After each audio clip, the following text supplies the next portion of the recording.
wasiirka wasaaradda gaashaandhigga xukuumadda federaalka Soomaaliya Axmed Macalin Fiqi ayaa ka hadlay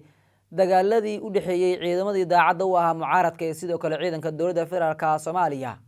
isagoo sheegay inuu fashilmay isku day afgambi oo mucaaradku ay ku soo qaadeen dowladnimada. sidoo kale wasiirka ayaa waxa uu tilmaamay in xilligan aan la aqbali karin siyaasiyiin xabad ku doonaya xukunka dalka. qoraal dheer oo ku soo qoray barihiisa bulshada ayaa waxa uu ku yiri wasiirka wasaaradda gaashaandhigga Axmed Macalin Fiqi RSF-ta garabka Soomaaliya mashruuci qandaraaska soo saadka dowlad duminta iyo afgambiga ay soo qaadeen gabi ahaanba waa fashilmay. hogaamiye kooxeed lama jili karo waayo waqtigiisii waa soo dhamaaday. hogaamiye qabaarij oo diinta ku hoos gabadana asna hoogiisii iyo halaagiisii waa la soo dhadhamiyay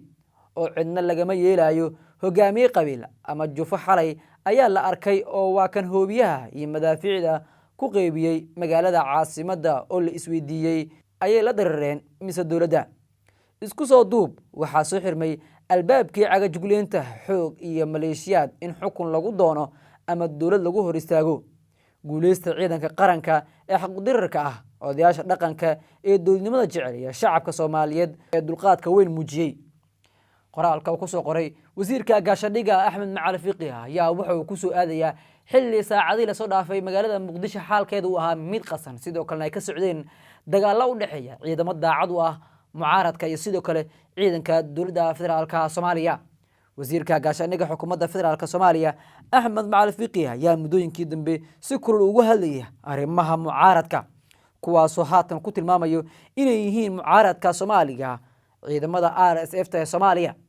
isagoo sheegay in gabi ahaanba ay soo afjareen howlgalladii ciidamada ammaanka saacadii la soo dhaafay ay ka wadeen magaalada caasimadda Muqdisho sidoo kale dagaalada culus ay la galeen ciidanka daacadda u ah mucaaradka ee madaxweynihii hore dalka Sheekh Shariif Sheekh Axmed sidoo kale ra'iisul wasaare hore Xasan Cali Kheyre kaasoo haatan laga garbiyay halka uu ka deganaa Barmuudo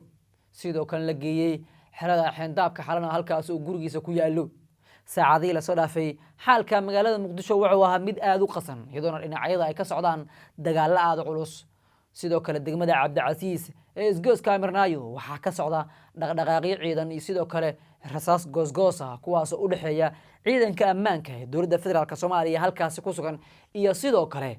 ciidamada daacad u ah mucaaradka kaas uu hogaaminayo madaxweynihii toddobaad ee ku-meel gaarka ee Soomaaliya Sheekh Shariif Sheekh Axmed halkaas ku maxmaraya dagaalo aad u culus. dowladda federaalka Soomaaliya ayaa waxa ay ciidamo tiro badan ay ku daabuleysaa aagga Mirnaayo halkaas uu ku sugan yahay madaxweynihii toddobaad Soomaaliya Sheekh Shariif Axmed kaas oo haysta hub aad u tiro badan sidoo kale ciidamo tiro badan.